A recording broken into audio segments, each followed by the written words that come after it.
a découvert un pays vraiment fascinant, vraiment très très intéressant, avec plein de facettes qu'on ne soupçonnait pas, et c'est ça qui nous a poussé à y retourner.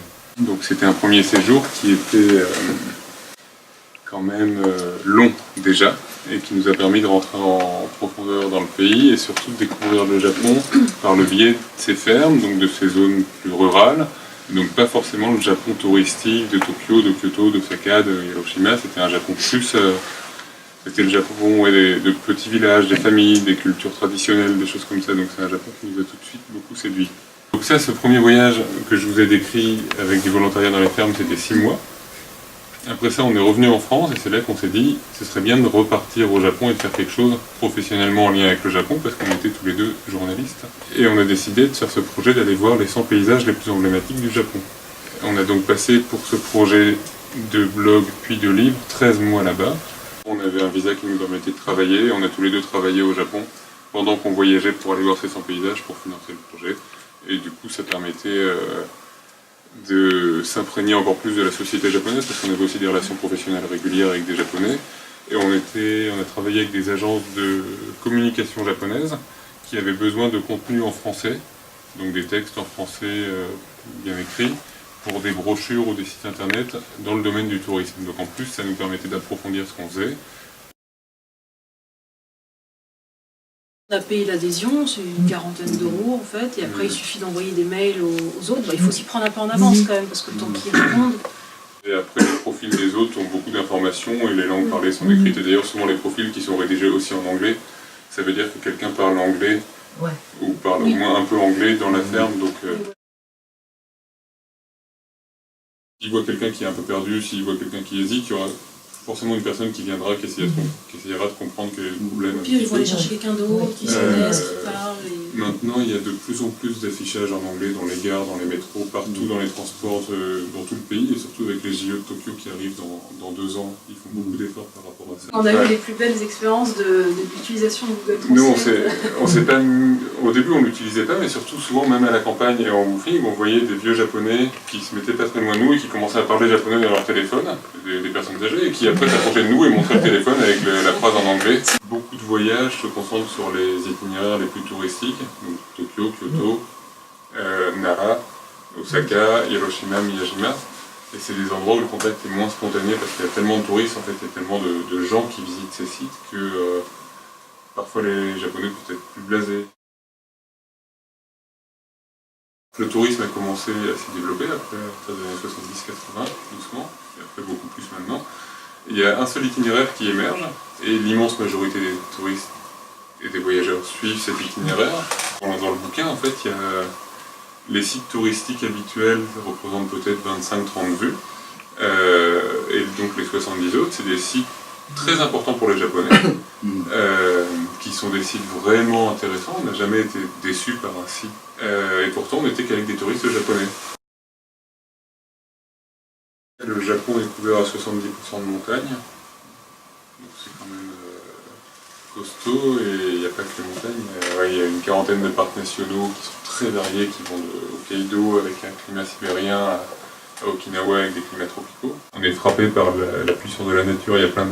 Nous, dans les fermes, la première fois qu'on était allé au Japon, on voyait beaucoup de gros insectes, comme on imagine en Asie, mais on s'y attendait pas beaucoup, des très gros papillons, des araignées assez grosses. C'est pas quelque chose qu'on associe au Japon forcément au départ, mais il y a beaucoup de singes au Japon dans beaucoup d'endroits, souvent même pas très loin des villes. Il y a énormément de cerfs Sika, c'est un type de cerf endémique qui est plus petit que le cerf chez nous, mais vraiment, quand on roule à la campagne au Japon, on en voit très souvent par meute, par troupeau entier presque. Et puis on va dans le nord, et puis on en voit. Et puis en plus, c'est un pays avec énormément d'ours aussi.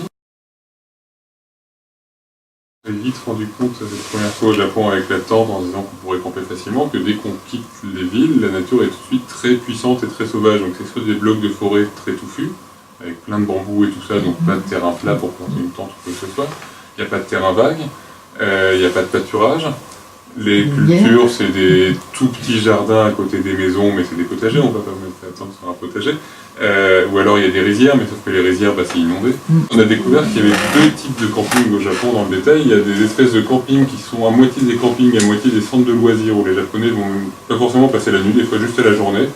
où il y a des très beaux équipements, des infrastructures, des barbecues, parce que souvent ce qui va avec le camping c'est le barbecue, des jeux pour les enfants, des golfs, souvent pas loin, beaucoup de choses, et ça du coup ça coûte cher. Et par contre il y a aussi des petits campings où planter la tente pour 100 yens, 200 yens, voire gratuit, et ça on a mis du temps à comprendre comment les trouver et où y aller, et dans tous les cas, la plupart du temps, il faut une voiture. Ce premier voyage, on est arrivé au Japon en voulant camper, mais c'était aussi la saison des pluies. Ouais, on s'est pas fait de cadeau quand on est allé. En louant des voitures, toutes les voitures sont équipées de GPS, et c'est même les Japonais maintenant sont très dépendants du GPS, et on ne les voit jamais conduire sans le GPS. Et finalement, on conduit à gauche, mais ça on s'y fait assez vite, en restant concentré la première heure. Les limites de vitesse sont plutôt faibles, les Japonais sont très calmes et très patients, donc même quelqu'un qui hésite à un croisement ou tout, ils vont jamais klaxonner, ils vont jamais... Par exemple, les feux sont comme aux États-Unis de l'autre côté des croisements, c'est assez bien, puis les GPS sont très précis, les GPS à chaque fois indiquent sur quel fil il faut se placer, à quel moment changer, il y a beaucoup d'indications. Il y a des fonctions très bien, par exemple, on peut rentrer un numéro de téléphone et ça nous amène à l'établissement qui correspond. Quand ma belle-sœur me disait, tu veux mettre ta main sur les escalators, c'est nettoyé toutes les 2 heures. Ou alors tu verras, il n'y a pas de chewing-gum par terre. Les petites écoles, on leur apprend pas mal de choses, c'est tout bête, mais on leur apprend un peu à cuisiner. Quand ils sont à la cantine, on a vu ça sur des vidéos, ils vont servir eux-mêmes. Après, ils font le ménage. Ouais, non, mais surtout, le pire, c'est qu'à l'école primaire, au collège et au lycée, c'est les étudiants c'est les écoliers, collégiens, lycéens qui font le ménage. Il n'y a pas de personnel de ménage. C'est très dur de trouver des poubelles quand on est partout au Japon. Quand on a des déchets à jeter, les Japonais les gardent avec eux en général et les ramènent chez eux pour les trier.